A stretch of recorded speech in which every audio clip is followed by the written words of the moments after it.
Welcome everyone. Take a look at our map here. I'm going to show what route we're going to take this weekend. We're going to start out up here in Cheltenham and we're going to head south down through Swindon into Amesbury, the site of Stonehenge.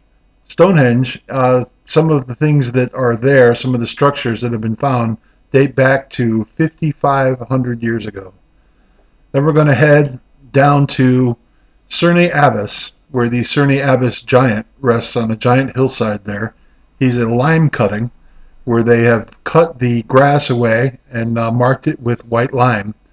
And it's a rather interesting piece of artwork there. Then we're going to head south even further, about as far south as we can from here, down to Weymouth. Weymouth is a really pretty little coastal town. We're going to check that out and stay the night in a little bed and breakfast there. The views on the coast are just spectacular down that way.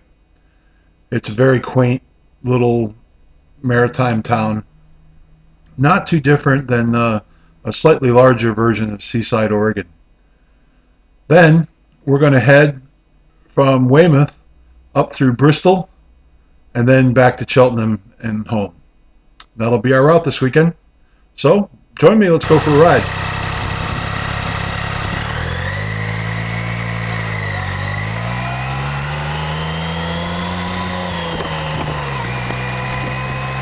One of the things I've struggled with riding around the UK has been fatigue. I've talked about it before, how, short ride in the UK just seems to take a lot more out of me as a rider than a ride, say, through southern Wisconsin. And I think I've found out why. If you look at the general area of all of England, the area is comparative to the state of Wisconsin. The state of Wisconsin in the US has 5 million people in it. The UK has 60 million people. So the population density is so much higher, and the road structure is much smaller and more condensed, and therefore you are riding in just a much more elevated state of awareness all the time. When you're on these little B roads, you are watching like a hawk for cars coming around the corner, traffic being in your lane. There's a lot of things that just really take you by surprise when you're riding over here that you never had to account for in the US, at least in most environments. But the notion of doing an iron butt ride over here, I thought I would try it when I came over, but I don't think it would be safe. And I've done iron butt in the US, and I don't think you could do it safely over here. Plus, finding enough road that you could move fast enough on to get an iron butt ride in the UK. There's probably some guys that have done it, but my hat's off to them, because I haven't found those roads yet. Even the motorways that I've been on, I don't think I could support the kind of riding I would need to do to get an iron butt cert here. But maybe as we explore more, maybe we'll find some longer stretches, maybe up through Scotland. Maybe there's a way to get some decent mileage up that way. But we're gonna continue our ride here down to Stonehenge and see where we end up.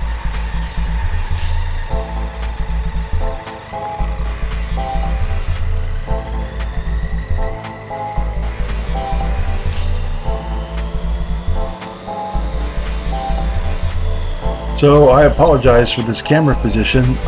Fortunately, it's one of the more stable camera positions on the bike.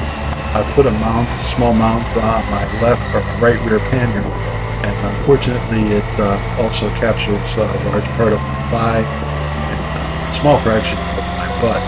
But in any event, the GPS has been programmed to take me on the shortest path possible with no highways. My hope was that this would get me on almost all B roads, at least all of the B roads that I could get on here at Stonehenge. So we're going to have a really good look at what that means here coming up.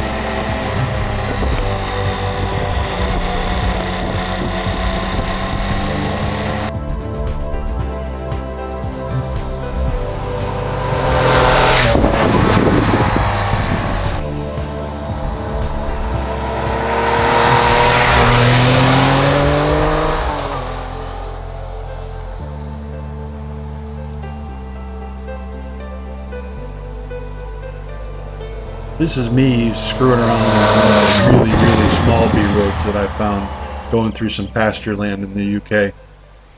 Kind of ironic, find a smashed six-pack right in front of a huge no dumping sign. Um, yeah, I don't think that was accidental. But anyway, look at the width of this road. I mean, this is considered a normal road, a B road, but it's pretty tight.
Here's a shot of my big mug, all decked out in my fluorescent yellow or green safety colors.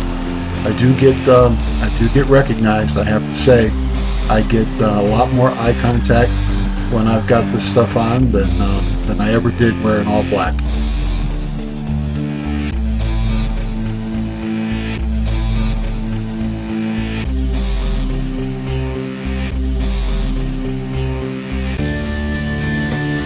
Some of these small towns, I keep seeing things in these towns, and I keep trying to make a note to myself.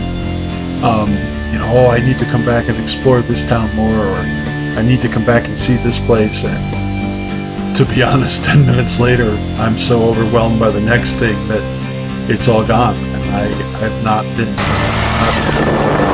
recording those things. Bet y'all can't guess what this is. This is a NATO tank crossing. Yes, that's correct, as in Army tank. This road apparently goes right through either a tank training or a tank proving ground of some kind, because about every mile or so there is a big sign that says warning, tank crossing ahead, and there's a picture of a tank on the stinking sign. I can just imagine driving down this road and having an M1 Abrams come screaming across the pavement. That would definitely be entertaining. I didn't get to see any tanks while I was riding through here, but it sure was a pretty place. And even though I had quite a bit of camera shake because the road, go figure, the roads weren't that great, but it was definitely a spectacular place to ride.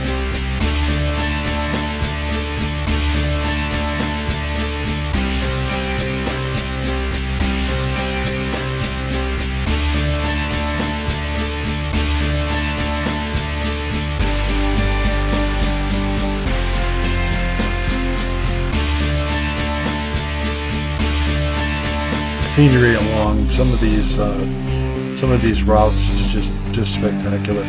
The trees and everything, the sense that you're just going through a living green tunnel sometimes is just really cool. I love that effect, and with the light sometimes getting choppy as you go through it, it's just mesmerizing to ride through.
Actually got to ride with a fellow motorcyclist for a little bit. Just happened to pull up behind them on the road, and there they were. So they happened to be going the same way I was for a while. Kind of surprising, really, with the way I had my GPS set up. But anyway, it must have been a decent road for motorcycles. This is turning into the parking lot. I actually missed the main parking lot, which is up a little further. But I saw this with a sign that said Stonehenge, so I pulled in here. But this is not the main area. The main parking is there on the right. You can see where all the RVs and stuff are. There was definitely heavy tourist activity there during the weekend. I would have much rather been there at 10 a.m. in the morning on a weekday, but fortunately, I still do have to work here.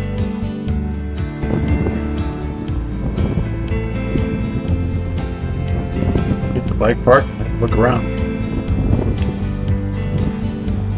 Love the way the wind was playing across this grassland, just causing this really neat effect over the top of the fields. And here's some shots of Stonehenge itself. Took mainly stills here because it was difficult to get any kind of footage without people constantly walking through it. So we'll have to be satisfied with stills.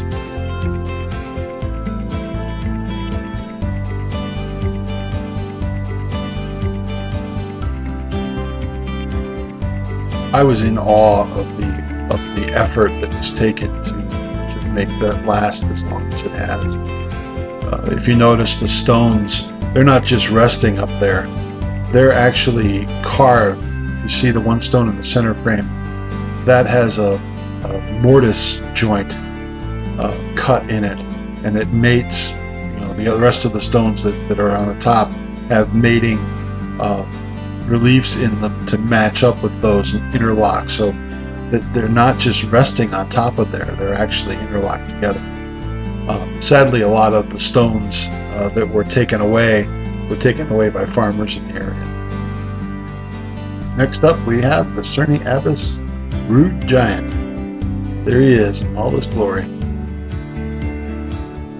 It was said that the Celtics in the area used to, when this was all woodland before it was pastured, they would have festivals in the woods during certain periods during the season, and apparently if you had sex anywhere near the giant, you were guaranteed of being quite fertile and able to conceive.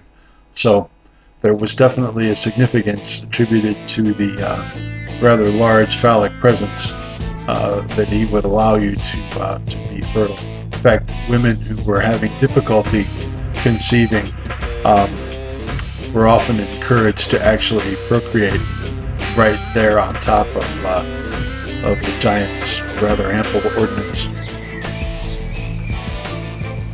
Took a few more shots on my way out of Cerne Abbas, then off to Weymouth.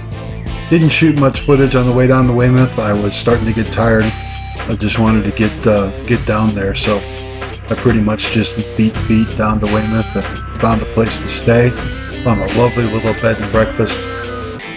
Went down to one of the local pubs called the Moby Dick and had a really nice relaxing meal with a pint, and just sat, listened to the gulls and the ocean and the wind, and just chilled out. It was really pleasant.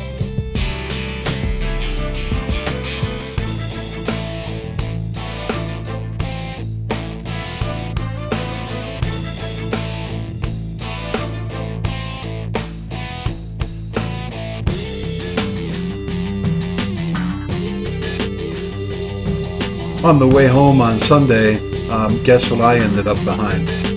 Apparently, in the pasture land between Weymouth and Bristol, it was time to spread manure. So that is a giant manure tanker. Here's the one coming past me going the other way, and then another one right behind it. I was definitely knee deep in it.